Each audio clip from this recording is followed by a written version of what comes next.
इयत्ता 7वी विषय नागरिकशास्त्र प्रकरण पहिले आपल्या संविधानाची ओळख। स्वाध्याय सोडवूया।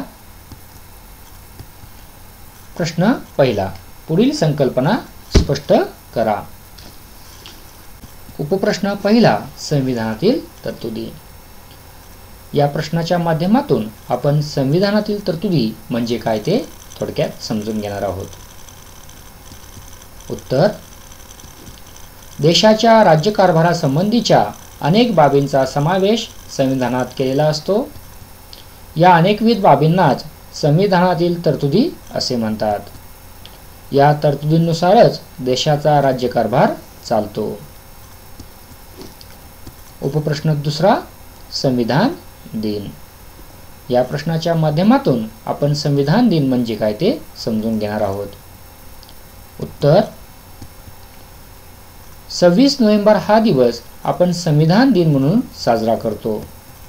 26 नोव्हेंबर 1949 रोजी संविधान सभेने संविधान स्वीकारले। या दिवसालाच संविधान दिन असे म्हणतात। प्रश्न दुसरा, चर्चा करा। त्यातील उपप्रश्न 1, संविधान सभेची स्थापना केली गेली।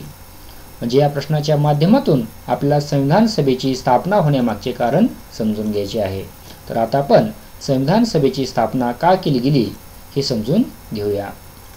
उत्तर, 1946 साली ब्रिटिशांनी भारताला स्वातंत्र्य देण्याचे जाहीर केले।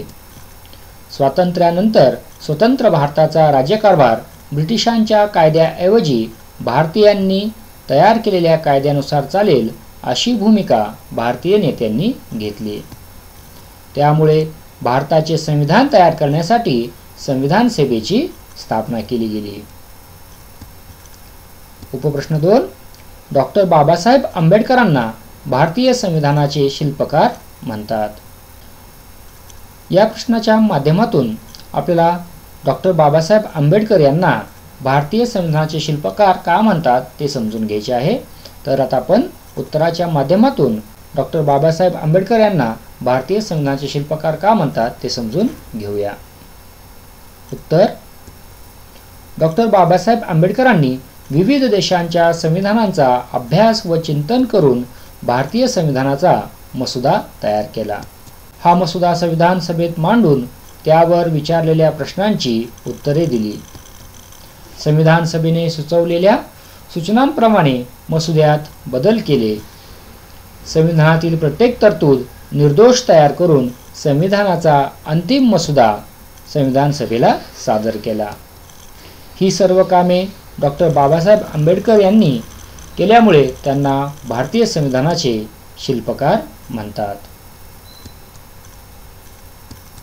उपप्रश्न 3, देशाच्या राज्यकारभारात समाविष्ट असणाऱ्या बाबी। या प्रश्नाच्या माध्यमातून आपल्याला देशाच्या राज्यकारभारात समाविष्ट असणाऱ्या बाबी कोणत्या असतात ते समजून घ्यायचे आहे। उत्तर, देशाच्या राज्यकारभारात खालील बाबींचा समावेश होतो। 1, देशाच्या सीमांचे संरक्षण करणे। 2, परकीय आक्रमणापासून जनतेचे रक्षण करणे। 3, रोजगार निर्मिती व दारिद्र्य निर्मूलन करणे। 4, शिक्षण व आरोग्य सेवा पुरवणे। 5, उद्योग व्यवसायांना प्रोत्साहन देणे। 6, दुर्बल घटकांचे संरक्षण करणे। 7, महिला, बालके व आदिवासींच्या प्रगतीसाठी उपाययोजना करणे। 8, अवकाश संशोधनापासून ते स्वच्छतेपर्यंतच्या सर्व बाबींचे निर्णय घेणे। यासारख्या बाबींचा समावेश देशाच्या राज्यकारभारात होतो। प्रश्न 3, योग्य पर्याय निवडा। या प्रश्नामध्ये आपल्याला 4 पर्याय दिलेले असतात। त्या 4 पर्यायापैकी योग्य पर्याय आपल्याला निवडायचा असतो। त्यातील उपप्रश्न पहिला, कोणत्या देशाचे संविधान पूर्णतः लिखित नाही। आता या ठिकाणी पहा आपल्याला 4 पर्याय दिलेले आहेत। पहिला पर्याय अ अमेरिका, दुसरा पर्याय ब भारत, तिसरा पर्याय क इंग्लंड आणि चौथा पर्याय ड यापैकी नाही। तर या 4 पर्यायापैकी योग्य पर्याय आपल्याला आता निवडायचा आहे. तर पाहूया योग्य पर्याय कोणता. क इंग्लंड. उपप्रश्न दुसरा, संविधान सभेचे अध्यक्ष कोण होते. आपल्याला हे 4 पर्याय दिले आहेत. या 4 पर्यायापैकी योग्य पर्याय निवडायचा आहे. पहिला पर्याय अ डॉक्टर बाबासाहेब आंबेडकर, दुसरा पर्याय ब डॉक्टर राजेंद्र प्रसाद, तिसरा पर्याय क दुर्गाबाई देशमुख आणि चौथा पर्याय ड यापैकी नाही. तर 4 पर्यायापैकी योग्य पर्याय आता आपण निवडूया. संविधान सभेचे अध्यक्ष कोण होते. उत्तर ब डॉक्टर राजेंद्र प्रसाद. तिसरा उपप्रश्न, खालीलपैकी कोण संविधान सभेचे सदस्य नव्हते. पर्याय याप्रमाणे आहेत. पहिला पर्याय अ महात्मा गांधी, दुसरा पर्याय ब मौलाना आझाद, तिसरा पर्याय क राजकुमारी अमृत कौर आणि चौथा पर्याय ड हंसाबेन मेहता. तर या 4 पर्यायापैकी योग्य पर्याय पाहूया. उत्तर पहिला पर्याय अ महात्मा गांधी. उपप्रश्न 4, मसुदा समितीचे अध्यक्ष कोण होते. 4 पर्याय या पद्धतीचे आहेत. पहिला पर्याय अ डॉक्टर राजेंद्र प्रसाद, दुसरा पर्याय ब सरदार वल्लभभाई पटेल, तिसरा पर्याय क डॉक्टर बाबासाहेब आंबेडकर आणि चौथा पर्याय ड जे बी कृपलानी. तर मसुदा समितीचे अध्यक्ष कोण होते या प्रश्नाचे योग्य उत्तर आता आपण पाहूया. उत्तर पर्याय क्रमांक 3 डॉक्टर बाबासाहेब आंबेडकर. प्रश्न चौथा, तुमचे मत लिहा. उपप्रश्न 1, शासनाला कोणकोणत्या विषयांवर कायदे करावे लागतात.